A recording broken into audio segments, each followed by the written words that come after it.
মধুস্মৃতি ষ্টাইলৰ আন এটা ভিডিঅ'লৈ আপোনালোকক স্বাগতম জনাইছোঁ। এয়া মাই লাইফ মাই ষ্টাইল মধুস্মৃতিৰ সৈতে আপোনালোক। আজি আকৌ এটা ৰেচিপি লৈ আহিছোঁ আপোনালোকলৈ। কেঁচা আমৰ জেলি মই কেনেকৈনো বনাওঁ আপোনালোকক তাকে দেখাম। সকলোৱে বনাব জানেই, তথাপিও মই কেনেকৈ বনাওঁ তাকে আপোনালোকক দেখাম। আমকেইটা কিন্তু একেবাৰে কেঁচা নহয়, অকণমান কালাৰ হৈছিলে, ঘৰৰ আম হয়। তাকে ব'লক কিটচেনলৈ যাওঁ আৰু আমৰ জেলি বনাওঁগৈ। এইকেইটা আমকেইটা অকণমান ৰং ধৰিছে, এয়া দেখিছে নহয়, অকণমান ৰং ধৰিছে, ঘৰৰ আম হয়। তাকে আজি জেলি বনাওঁ। মই এতিয়া কাটি লওঁ আমকেইটা, অকণ সৰু সৰুকৈ পিচ কৰি কাটি ল'ব লাগিব। তাৰপিছত আপোনালোকক দেখাই আছোঁ। এই আমখিনি মই কাটি ল'লোঁ, 4টা আম, আৰু এয়া পানীত অলপ বইল কৰি ল'ব লাগিব। এয়া আম বইল হৈ আছে। কুকাৰতো দিব পাৰে আপোনালোকে, কুকাৰত দিলে এটা হুইচেল দি দিব। আৰু আমখিনি বইল কৰোঁতে মই 5টামান ইলাচি গুচাই দি দিছোঁ, কিন্তু ইলাচি পাউডাৰ হ'লে বেছি ভাল হয়। মই এনেকৈয়ে দিছোঁ, আৰু বইল হ'ব লাগিব অলপ দেৰি।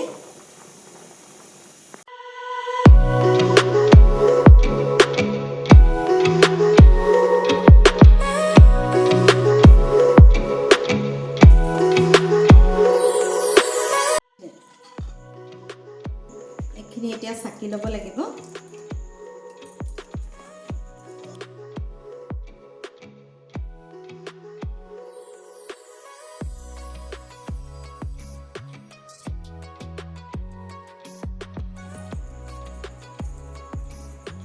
এয়া এনেকৈ চালি আছোঁ, আপোনাৰ ফাইবাৰখিনি ইয়াত লাগি ধৰিব।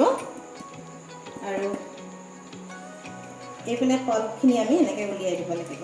চেনি দি উতলাব লাগিব। দিম 1টা 2টা, এই ডালচেনিডোখৰ ইমানডোখৰ দি দিম। তেতিয়া টেষ্টটো ধুনীয়া হ'ব আৰু গোন্ধটোও ভাল হ'ব।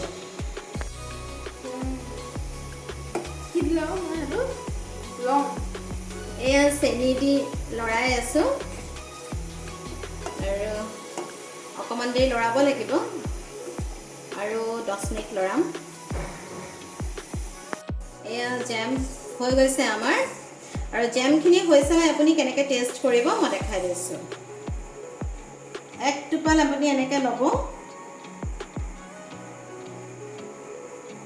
আৰু এইখিনি এনেকৈ লৰচৰ হৈছে নাই অকণমান দেৰি থাকিব লাগিব। তাৰপিছত আপুনি অকণমান লৰাই চাবচোন, এইখিনি লৰচৰ হৈছে নাই, দেখিছেনে? এইখিনি লৰচৰ হোৱা নাই, তাৰমানে আমাৰ জেম হৈ গৈছে।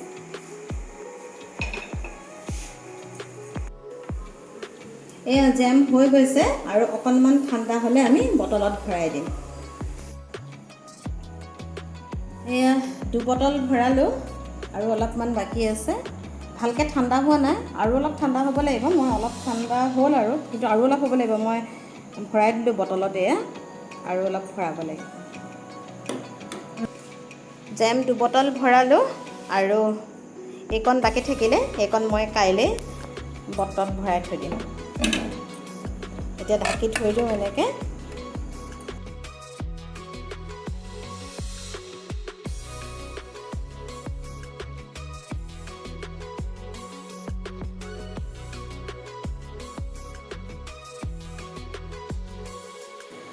আজি আমৰ জেলি কেনেকুৱা লাগিলে মোক কমেণ্ট ছেকশ্যনত কমেণ্ট কৰি জনাব।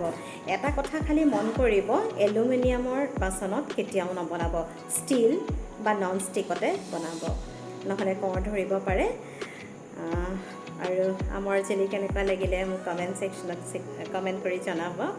আৰু যদি ভাল লাগিলে লাইক কৰিব, শ্বেয়াৰ কৰিব, ছাবস্ক্ৰাইব কৰিব, আৰু কাষতে থকা বেল আইকনটো প্ৰেছ কৰি অল কৰি দিব, যাতে আহিবলগীয়া মোৰ নটিফিকেশ্যনৰ সৈতে আপোনালোক নটিফাই হৈ থাকে। আৰু নতুন কণ্টেণ্টৰ সৈতে নতুন ভিডিঅ'লৈ মই আপোনালোকৰ মাজলৈ আহিম। তেতিয়ালৈকে হাঁহি থাকক, ভালকৈ থাকক।